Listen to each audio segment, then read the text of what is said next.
And welcome everyone.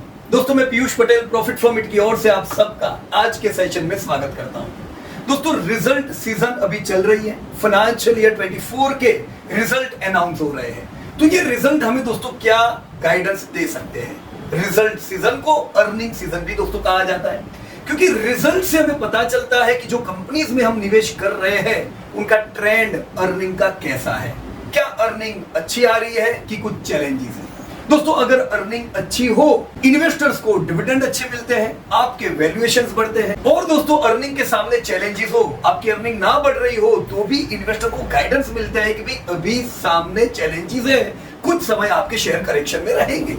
दोस्तों हम लोग हर बार आपके साथ शेयर करते हैं financial result majority of the companies के। दोस्तों अब समय आ गया है, इस बार भी हम ईगल्स आई व्यू ले कि दोस्तों नतीजे कैसे हैं। जनरली दोस्तों हम रिकमेंड करते हैं आप कॉर्पोरेट्स के रिजल्ट ट्रैक करें। कॉर्पोरेट्स के रिजल्ट के सामने कुछ इकोनॉमिक इंडिकेटर भी दोस्तों मिलते हैं जो हमें रिजल्ट एडवांस में प्रेडिक्ट करने में गाइड कर सकते हैं, जैसे आईआईपी डेटा हुए, जीडीपी डेटा हुए, वगैरह वगैरह कई डेटा आते हैं। तो एक इकोनॉमिकल डेटा और रिजल्ट अपडेट, ये दोनों चीज अगर हम प्रॉपर ट्रैक करें दोस्तों, हमारा अनुमान, हमारा प्रेडिक्शन सही रह सकता है, राइट? तो आज दोस्तों फाइनेंशियल ईयर 24 के रिजल्ट हम आपके साथ डिस्कस करेंगे, पर कौन सी कंपनियों के। दोस्तों अब तक निफ्टी 500 में से 300 कंपनी के रिजल्ट अनाउंस हो चुके हैं। दोस्तों ये 300 कंपनीज हमें जरूर गाइड कर सकती है कि पवन किस ओर है, कौन से सेक्टर के रिजल्ट प्रॉपर आ रहे हैं, ऐसे आ रहे हैं जो अर्निंग बढ़ाएंगे, जो आपके शेयर को दौड़ाएंगे, और कौन सी कंपनियों के सामने अभी भी चैलेंजेस नजर आ रहे हैं। दोस्तों ये रिजल्ट का एनालिसिस करने के लिए इस पूरे प्रोजेक्ट में हमारे साथ थे करण परमार। हेलो। तो दोस्तों ये 300 कंपनियों पे पूरा रिपोर्ट तैयार किया है करण ने। सो मैं चाहूंगा पहले करण अपने आप को इंट्रोड्यूस करे और उसने ये क्यों रिपोर्ट बनाया है इस पे थोड़ा हमको गाइड करें। Yes Karan. Thank you sir for this opportunity. Hello guys, मैं करण परमार। मैं अभी एमबीए परस्यू कर रहा हूँ और करंटली मैंने इंटर्नशिप के लिए प्रॉफिट फ्रॉम इट ज्वाइन किया था। तो मुझे प्रोजेक्ट दिया गया है कि निफ्टी 500 में जितनी भी कंपनी है उसका एनालिसिस मुझे करना है, ठीक है। तो मुझे पीयूष सर ने गाइड किया था कि निफ्टी 500 हमें क्यों करना चाहिए, ठीक है। सो निफ्टी 500 मैंने इसलिए चुना क्योंकि उसके अंदर large number of industries cover हो जाती है, तो मुझे उसके अंदर से पता चलता है कि कौन सी इंडस्ट्री कितनी ग्रो कर रही है और कौन सी नहीं कर रही है। उसके अलावा ऑल ओवर इंडिया में जितनी भी कंपनीज है वो सारी कंपनीज कितने परसेंट से उसका सेल्स ग्रो कर रहा है, उसके अलावा वो प्रॉफिट कर रही है या लॉस कर रही है। अगर वो प्रॉफिट कर रही है तो उसका प्रॉफिट बढ़ रहा है या उसका प्रॉफिट डिक्लाइन हो रहा है, ये हमें निफ्टी 500 का एनालिसिस करने से पता चल रहा है।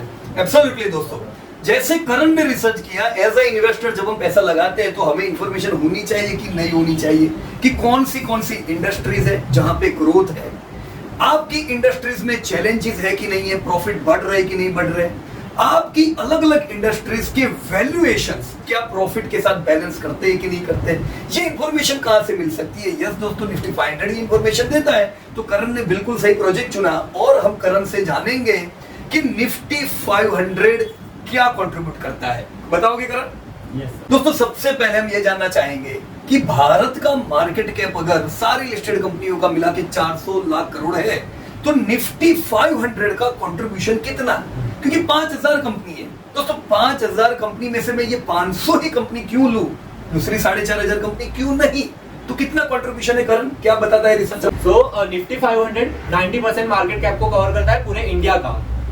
तो दोस्तों 90% मार्केट कैप एक महत्व का हुआ कि नहीं?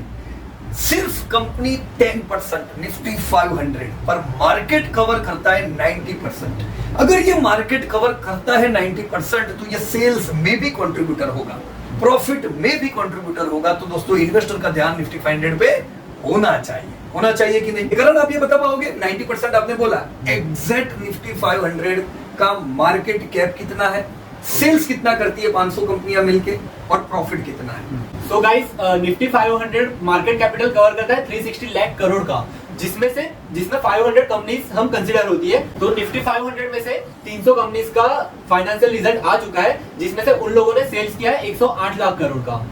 108 लाख करोड़ करण ने बताया। राइट दोस्तों, भारत का GDP 294 lakh crore, round figure में गिने चलो 300 लाख करोड़ के जीडीपी में से करण के हिसाब से जो उसने 300 कंपनी के रिजल्ट किए दोस्तों, ऑलरेडी 100 लाख करोड़ का धंधा तो ये 300 कंपनीज दे रही है। तो आप गिनो कि ये 300 कंपनीज का इंपोर्टेंस है कि नहीं है। लाखों कंपनियां हैं दोस्तों भारत में जो मिलके हम पूरा जीडीपी देखते हैं, पर यहाँ पे सिर्फ 300 कंपनी का रिजल्ट 100 लाख करोड़ है। दोस्तों जब करण पूरा डेटा फीड करके निफ्टी 500 पे आ जाएगा दोस्तों, ये 120 या 25 लाख करोड़ ये आपको बताएगा, राइट। 108 लाख करोड़ पर majority of the large companies cover हो चुकी है। अभी कुछ कंपनीज के रिजल्ट और आएंगे तो वो और कुछ ऐड करेंगे। इसका मतलब ये नहीं है कि 300 का 108 तो 500 का सीधा डबल, ऐसा नहीं होता है दोस्तों। कंट्रीब्यूटर कंपनियों के रिजल्ट आ गए, कुछ ही कंपनी है जिनके रिजल्ट बाकी है। जैसे मेरे ख्याल से आपके डेटा में LIC के रिजल्ट बाकी होंगे, राइट, तो वो 9-1 लाख करोड़ का एक बड़ा कंट्रीब्यूटर होगा, पर ऐसे बड़े कंट्रीब्यूटर के रिजल्ट आ चुके हैं। सो हम ये मानेंगे 109 लाख करोड़ का जो करण ने सेल्स बताया निफ्टी 500 में से 300 कंपनीज का, ये और बढ़ के 125 लाख करोड़ के आसपास दोस्तों पहुंचेगा। बट राइट नाउ अगर ये 300 कंपनी का डेटा देखें तो कितना बताया करण ने? 109 लाख करोड़ का सेल्स, राइट। 109 लाख करोड़ के सेल्स करने वाली इन कंपनीज को प्रॉफिट देखना चाहिए हमें दोस्तों। इन 300 कंपनीज ने मिलके कितना प्रॉफिट किया ये भी देखने को बनता है। तो करंट प्रॉफिट कितना किया आपकी कंपनियों ने? अभी तक जितनी कंपनीज के रिजल्ट आए उसके हिसाब से 10 लाख करोड़ इन लोगों ने प्रॉफिट किया है। देखो चित्र आपके सामने क्लियर है। Market cap 360 lakh crore, sales 300 company का 109 लाख करोड़ और प्रॉफिट 10 लाख करोड़। यह है दोस्तों आपकी निफ्टी 500 की उन 300 कंपनी की बातें जिनके नतीजे आ चुके हैं। लेकिन ये फिगर से ज्यादा दोस्तों हमें जानना चाहिए अब कि ग्रोथ है कि नहीं है। दोस्तों जितना ग्रोथ ज्यादा आएगा, सेल्स ग्रोथ, उतना प्रॉफिट का ग्रोथ आने की उम्मीद होगी दोस्तों। लास्ट ईयर के जब हम लोगों ने ये रिजल्ट देखे थे दोस्तों, ग्रोथ हमारा तगड़ा था, सेल्स ग्रोथ, पर पिछले साल इन्फ्लेशन की परेशानियां थी। तो लास्ट ईयर धंधे आपके 15% से बढ़े, पर प्रॉफिट तो खाली 5% से बढ़े। तो प्रॉफिट अच्छे नहीं बढ़े थे, प्रॉफिट अच्छे नहीं बढ़े थे, हमने पिछले साल गिरावट देखी। तो इस साल क्या हाल है? क्या प्रॉफिट ऐसे ही है कि तगड़े है? तगड़े है तो बाजार भी तो तगड़ा चलता जाएगा, राइट। तो हम लोग करण से ये जानना चाहेंगे कि सेल्स ग्रोथ आपकी ये 300 कंपनीज का कितना है। यस करण। लास्ट ईयर के मुकाबले इस साल 10.5% कंपनी ने सेल्स में ग्रोथ किया है। लाइक लास्ट ईयर इन लोगों का रेवेन्यू था 98 लाख करोड़, जो बढ़ के इस साल हुआ है 109 लाख करोड़, राइट। दोस्तों एक इंपॉर्टेंट इंफॉर्मेशन मिली कि निफ्टी 500 की कंपनीज का सेल्स 11% से बढ़ रहा है, राइट। अब ये 300 कंपनी के आ गए हैं, दूसरे 200 के आएंगे तो ये 11 का 5 नहीं होगा या 15 नहीं होगा, 10-20% इधर उधर हो सकता है, बिकॉज कंट्रीब्यूटर कंपनीज रिजल्ट ही already provided, right. So sales growth is 11%। What do you say? Sales growth अच्छा है कि नहीं अच्छा है दोस्तों? अच्छा ही है, लास्ट ईयर जैसा नहीं है दोस्तों। ये साल ज्यादातर कंपनियों में डिफ्लेशन की वजह से वॉल्यूम अच्छे हैं, पर वो लोग दाम बढ़ा नहीं पाए हैं। इनफैक्ट कई कंपनियों ने दाम घटाए, एशियन पेंट हो, सुप्रीम इंडस्ट्री हो, ऐसे कई सेक्टर है जहां पे प्राइस इंक्रीमेंट नहीं किया है। इससे जनरली जो हम हर साल जीडीपी ग्रोथ देखते हैं, रियल जीडीपी ग्रोथ, उससे जीडीपी एट करंट प्राइस बहुत ज्यादा होता है, पर इस साल ऐसा नहीं है, राइट। उसकी इफेक्ट आपको सेल्स ग्रोथ में दिखाई दे रही है 11%। दोस्तों ये आपका फाइनेंशियल ईयर 24 का दोस्तों ग्रोथ हुआ, तो 11% ग्रोथ को ध्यान में रख के चलो। अब दोस्तों मुझे ये जानना है कि चलो धंधा 11% है, पिछले साल से कम है, पर 11 is good, double digit growth India कर रहा है। जीडीपी आप इसको कोरिलेट कर सकते हो, 8% से जीडीपी बढ़ रहा है, आपकी कंपनी के धंधे 11% से बढ़ रहे हैं। So yes, all is well. पर प्रॉफिट की बात है, पिछले साल प्रॉफिट बिल्कुल नहीं थे, खाली 5% से ग्रोथ किया था।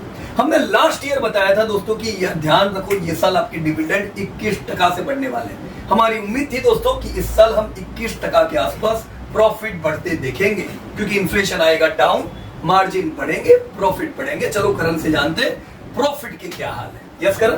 सो गाइस 2023 में प्रॉफिट अगर मैं स्पेसिफिकली बात करूं तो 8.13 लाख करोड़ थे, जो कि बढ़ के 10.95 लाख करोड़ हो गए, जो कि ऑलमोस्ट 11 लाख करोड़ के हिसाब से है। तो प्रॉफिट का ग्रोथ हुआ है 34% से। अमेजिंग दोस्तों। हमने कितनी उम्मीद की थी? करण अभी मैंने बताया कितना उम्मीद किया था, 21%। दोस्तों 21% प्रॉफिट ग्रोथ के बदले कितना बताया करण ने? 34% का। यस, 34% का प्रॉफिट ग्रोथ आया है। आप मुझे बताओ भारत के रिजल्ट अच्छे हैं कि बुरे हैं दोस्तों? सेल्स ग्रोथ 11, बिल्कुल डायरी में नोट कर दो। Profit growth is 34%। Last year when market has corrected, profit were 5%। P आपका हाई था। क्यों हाई था? क्योंकि प्रॉफिट नहीं थे। ये साल बाजार इतना धमाकेदार चला है तो भी पी दोस्तों प्रॉपर होगा, हम अभी कुछ देर में देखेंगे। 35% ग्रोथ के कारण दोस्तों बाजार भले दौड़ा हो पर वैल्यूएशन हमारे अभी भी बराबर होंगे, ये मुझे उम्मीद है। राइट, सो 2 पॉइंट क्लियर है करण। सेल्स कितना? 11। प्रॉफिट कितना? 34%। ये दोनों डेटा बड़े इंपॉर्टेंट है, यानी मैं उम्मीद करूंगा 34% से तो निफ्टी के अर्निंग बढ़ेंगे। राइट, हमारे डिविडेंड बढ़ेंगे, कंपनी के वैल्यूएशन बढ़ेंगे। ऑलराइट, पर ये क्यों हुआ दोस्तों? 34% क्यों बढ़े? मैंने आपको पहले इंफॉर्मेशन दे दी कि हमें उम्मीद थी इन्फ्लेशन डाउन आएगा, मार्जिन प्लस होंगे। तो क्या मार्जिन प्लस हुए हैं? ये इंफॉर्मेशन भी करण से लेनी पड़ेगी। करण, लास्ट ईयर के margin as per your data कितने थे? 8.3% लास्ट ईयर के मार्जिन थे। लास्ट ईयर के प्रॉफिट मार्जिन 8.3%। ओके, और इस साल के?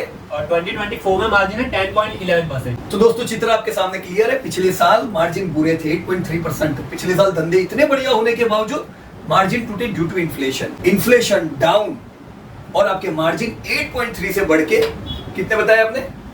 10.11%। तो दोस्तों ये तो बहुत ही बढ़िया मार्जिन में इंप्रूवमेंट है। राइट, कितना इंप्रूवमेंट हुआ ये? 180 बीपीएस का इंप्रूवमेंट हमने देखा। अमेजिंग दोस्तों, 180 बीपीएस से आपकी कंपनियों के प्रॉफिट मार्जिन सुधरे। इसी वजह से प्रॉफिट कितने बढ़े? 34% से। ग्रेट। तो दोस्तों चित्र बिल्कुल क्लियर है। सेल्स आर ग्रेट, प्रॉफिट्स बढ़िया है। और आने वाले समय का एस्टिमेट क्या है दोस्तों? आने वाला समय, ये साल भी दोस्तों हम सेल्स बढ़िया ही देखेंगे। इनफैक्ट ये साल से अच्छा सेल्स हम देख सकते हैं। एक कारण हुआ दोस्तों, वर्ल्ड इकोनॉमी इंप्रूव कर रही है। राइट, तो उसकी भी इफेक्ट आएगी। सेकंड और मेन कारण, इस साल लो इन्फ्लेशन की वजह से कुछ कंपनी प्रोडक्ट के दाम नहीं बढ़ा सकी है तो रेवेन्यू कम आए। ये साल दोस्तों ऐसा नहीं रहेगा, ये साल आपको उनका भी फायदा होगा। राइट, सो मैं उम्मीद कर सकता हूं दोस्तों कि जो अभी 11% का सेल्स ग्रोथ बताया, हम 12-13% सेल्स ग्रोथ तो ये साल भी देखेंगे। प्रॉफिट जो 35% बढ़े हैं वो हो सकते हैं इतने ना बढ़े, क्योंकि ये क्यों बढ़े? मार्जिन की वजह से बढ़े। जब मार्जिन टूट रहे थे तब भी हमने आपको एडवांस में बताया था कि प्रॉफिट टूटेंगे। क्यों? मार्जिन टूट रहे थे। अब इस साल भी हमको एडवांस में ये तो अंदाजा था कि भी प्रॉफिट बढ़ने वाले हैं। राइट, और प्रॉफिट बढ़े हैं तो अब अगले साल आप उम्मीद करो वाओ 30-35% से प्रॉफिट बढ़े, ऐसा तो होना नहीं है। अब हम क्या उम्मीद करेंगे?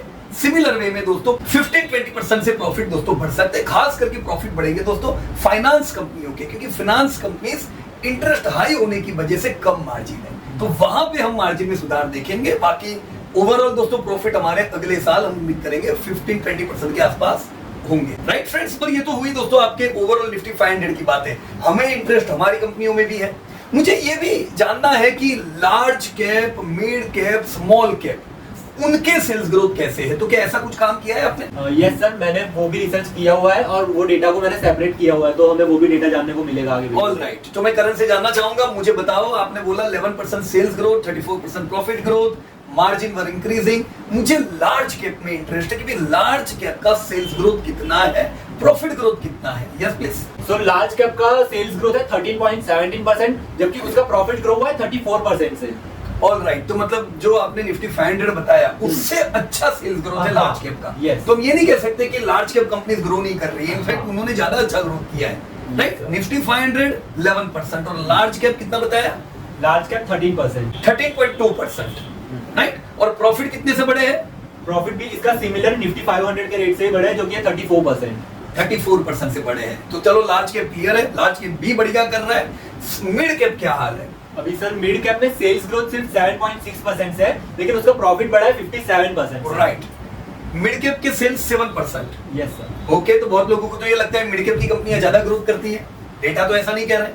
मिड कैप की कंपनीज ने ग्रोथ किया है 7% से, प्रॉफिट जैसा करण ने बताया 57%। प्रॉफिट धमाकेदार बढ़े हैं, तो मिड कैप दौड़े भी तो है। पर दोस्तों ये ध्यान रखो, क्योंकि पहले मिड कैप में बराबर पिटाई हुई थी, क्योंकि उनके प्रॉफिट ज्यादा टूटे थे इन्फ्लेशन के समय पे। तो अब जिनके प्रॉफिट ज्यादा टूटे उनमें ग्रोथ दिख रहा है। तो ये 57 को हम परमानेंट ग्रोथ नहीं मानेंगे। ये क्यों बड़ा ग्रोथ है? क्योंकि खड्डा था पिछले साल मिड कैप्स में। अब मिड कैप के प्रॉफिट बढ़िया बढ़े 57%। पर ये सेट कैसे होगा आगे जाके? अगर सेल्स ग्रोथ दोस्तों 7% है तो प्रॉफिट भी उसकी तरफ अट्रैक्ट होंगे।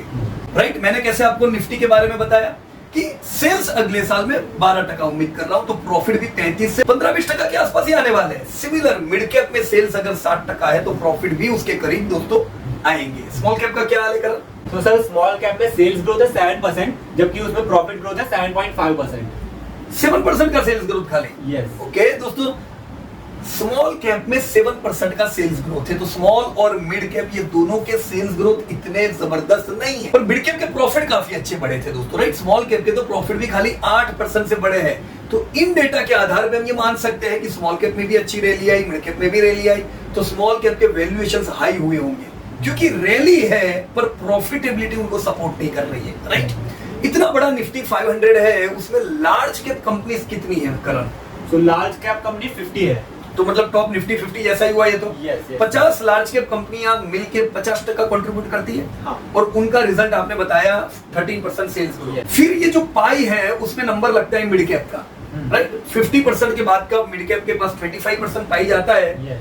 तो लार्ज कैप में 50 कंपनी आपने कवर की, मिड कैप में कितनी कंपनी हुई? तो गाइस मिड कैप में कंपनीज 115 है। जस्ट अमेजिंग दोस्तों, लार्ज कैप में खाली 50 कंपनी पूरे भारत का 50% मार्केट कैप को रिफ्लेक्ट करती है। जब आप मिड कैप पे आते हो तो 115 कंपनीज, मतलब डबल कंपनी हुई, पर इनका कवरेज कितना हुआ? खाली 25%। कोई बात नहीं, इनमें भी अच्छी कंपनियां होती है, पर ओवरऑल दोस्तों हमने उनका ग्रोथ देखा 7.6%। दोस्तों लार्ज कैप में 50, मिड कैप 115, बाकी जितनी बची दो out of total market cap जिसमें 800 कंपनी आती है, राइट, तो कितनी बची? तो आउट ऑफ 800 कंपनीज 635 कंपनीज बची है। ये 635 कंपनी स्मॉल कैप में हुई दोस्तों, और ये 650 कंपनी मिलके दूसरा 25% का पाई के लिए रिस्पॉन्सिबल है। तो आप टोटल पाई देखो, 400 लाख करोड़ में से 50% ये टॉप की 50 कंपनी कर रही है, दूसरा 25% 115 कंपनी कर रही है, और बचा हुआ आखिरी 25% 650 कंपनी मिलके कर रही है, राइट। और ग्रोथ किधर से आ रहा है? Large 13%, small and mid cap sales growth only 7%। Profit, चलो मिड कैप के प्रॉफिट अच्छे हैं, स्मॉल कैप के प्रॉफिट दोस्तों इतने बढ़िया नहीं है। तो इसके साथ दोस्तों मार्जिन भी देख लेते हैं। चलो हमने ग्रोथ तो देखा, पर मार्जिन किसके अच्छे होते हैं? आपका अंदाज क्या कहता है? अभी रिसर्च करण ने किया है तो मार्जिन भी निकाले होंगे किरण? यस निकाले। ओके, तो टोटल निफ्टी 500 के मार्जिन अभी आपने बताए ही थे 8.11 पिछले साल थे, 8.3 लास्ट ईयर थे, और ये साल इंक्रीज होके 11.1 हुए, 10.11 सॉरी, ये साल इंक्रीज होके 10.11 हुए। तो 10% मार्जिन हम भारत की कंपनी होके दोस्तों मान सकते हैं। पर इसमें लार्ज कैप के मार्जिन कितने हैं करण? सो सर लार्ज कैप के मार्जिन लास्ट ईयर थे 9.7%, जो कि बढ़ के 2024 में हुए 11.5%। 11.5%। इसका मतलब ये कि पूरी निफ्टी 500 अगर 10% का मार्जिन रखती है, तो लार्ज कैप दोस्तों 11.5% मार्जिन रखती है। तो लार्ज कैप के मार्जिन तगड़े। मिड कैप के मार्जिन कितने हैं? सो मिड कैप के लास्ट ईयर थे 5.8%, जो कि बढ़ के 2024 में हुए 8.6%। दोस्तों पिछले साल सोचो 5% के मार्जिन, यानी लार्ज कैप से बिल्कुल आधे मार्जिन हो चुके थे। इसीलिए दोस्तों मार भी बहुत पड़ी थी, और इसीलिए उनके प्रॉफिट भी टूटे थे, राइट। अभी मार्जिन कितने बताए करण ने? 8.6%। 8.6। तो you can see the difference. Large cap are having margin around 11%, mid cap are having margin around 8.7%, right. Small cap का क्या हाल होगा? Small cap Karan? तो स्मॉल कैप में उतना मेजर चेंजेस हमें देखने को नहीं मिला है। लास्ट ईयर उसके मार्जिन थे 8.14%, जो कि बढ़ के इस साल हुए 8.17%। तो स्मॉल कैप के मार्जिन 8%। तो मैं ये सोच लूं, वापस हम पूरी 100 पाई पे आ जाते हैं। जो टॉप की खाली 50 कंपनीज है लार्ज कैप, उनके मार्जिन 11, बाकी जो पूरा 450 कंपनीज है उनके मार्जिन 8% है, राइट दोस्तों। इसीलिए जनरली हम कहते हैं कि कोई एक तरफ बायस नहीं होने का। मैं नहीं कहता खाली लार्ज कैप लो, पर पोर्टफोलियो प्रॉपर बनाओ जिसमें मिड और स्मॉल कैप हो, ताकि दोस्तों उस सेक्टर में आपको कई ग्रोइंग इंडस्ट्रीज मिलेगी जो बढ़िया ग्रोथ करेगी फ्रॉम इमर्जिंग सेक्टर। दोस्तों उनके मार्जिन भी कम हो सकते हैं, इट्स ऑल राइट, पर ग्रोथ मिलेगा, राइट। पर आप बोलो मैं खाली स्मॉल कैप लेके चलूंगा, नहीं चलेगा दोस्तों। Small cap, mid cap, large cap, जब तीनों का कॉम्बिनेशन होगा तो दोस्तों बढ़िया रहेगा। हम भी दोस्तों हमारे फंड में कुछ इसी प्रकार से दोस्तों निवेश करते हैं, right. So friend, this was all about your large cap, mid cap, small cap. अब हमने सबके सेल ग्रोथ जाने, प्रॉफिट ग्रोथ जाने, मार्जिन जाने। दोस्तों पीई वैल्यूएशंस कितने हैं ये भी जान लेते हैं। सो दोस्तों मुझे जानना है लार्ज कैप का पी। लार्ज कैप का पी कितना है? 22।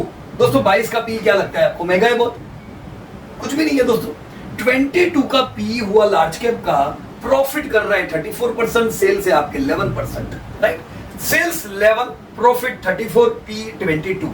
अब 22 का पी मिल रहा है, पर 34 का जो प्रॉफिट ग्रोथ है वो टिकेगा नहीं। अच्छा ग्रोथ है तो पी भी अच्छा है, राइट। कितना उम्मीद कर रहे हैं? 15-20%, तो पी बराबर है ना, राइट। आप ये नहीं कह सकते हो कि दोस्तों लार्ज कैप के पी बड़े महंगे हैं। नो दोस्तों, फेयर वैल्यूएशंस के करीब ही हुए, राइट। मिड कैप का क्या हाल है, कितने पी है? मिड कैप का पी है 36। देखो मिड कैप का भी पी 36 है, प्रॉफिट तो 50% से बढ़े तो वो तो अच्छी बात है, पर सेल्स खाली 60% है, तो हाई वॉलेटिलिटी देख सकते हैं राइट वहां पे। तो इसकी भी तैयारी रखो। स्मॉल कैप का पी, स्मॉल कैप का 27 पी है, 27 का पी। दोस्तों सेल्स और प्रॉफिट 60% से बढ़ रहे हैं, पी 27 पे बैठा है। बड़े वैल्यूएशंस में दोस्तों हम लोग फेरफार देख सकते हैं राइट फ्रेंड्स। निवेश करते समय ग्रोथ देखें, ग्रोथ एस्टिमेट करें, sales growth and profit growth, और उसको पी के साथ सेट करें कि भाई अभी मुझे कितना पैसा बाजार में डालना चाहिए, कितना मेरे पास कैश रखना चाहिए। जितने वैल्यूएशंस सेल्स और प्रॉफिट ग्रोथ से ज्यादा, उतना कैश ज्यादा रखना चाहिए। बहुत सी बार आपको लिक्विडिटी अपॉर्चुनिटी मिलती है जब सेल्स प्रॉफिट बढ़िया होते हैं, वैल्यूएशंस डाउन होते हैं, ऐसे समय पे दोस्तों ज्यादा इक्विटी में रहना चाहिए। So this was all about your large cap, mid cap, small cap. So दोस्तों कहानी यहाँ पे खत्म नहीं होगी, क्योंकि हमको इंडस्ट्री के भी डेटा जानने हैं राइट। क्या इंडस्ट्री पे काम किया है आपने करण? Yes sir. ओके, तो ये तो बड़े काम की चीज हुई दोस्तों। हम लोग नेक्स्ट वीडियो में देखेंगे कि भाई टोटल निफ्टी 500 में कौन सी इंडस्ट्री कवर होती है और कौन सी इंडस्ट्रीज के क्या हाल है, कहां पे मैं और निवेश करके अपनी जगह बनाऊं और कहां पे चैलेंजेस है मैं थोड़ा वेटेज घटाऊं। ये जानना चाहते हो? अगर यस तो नेक्स्ट वीडियो जरूर देखिएगा। बराबर है Karan? Yes sir. Okay, so thank you very much and best of luck to everybody. धन्यवाद। तो फॉर मोर इन्फॉर्मेशन जुड़े रहिए प्रॉफिट फ्रॉम इट के साथ, और हम अभी अगला वीडियो लाने वाले हैं इंडस्ट्री डेटा के ऊपर, तो अगला वीडियो जरूर देखिएगा और इसको भी लाइक कर दीजिएगा। Thank you.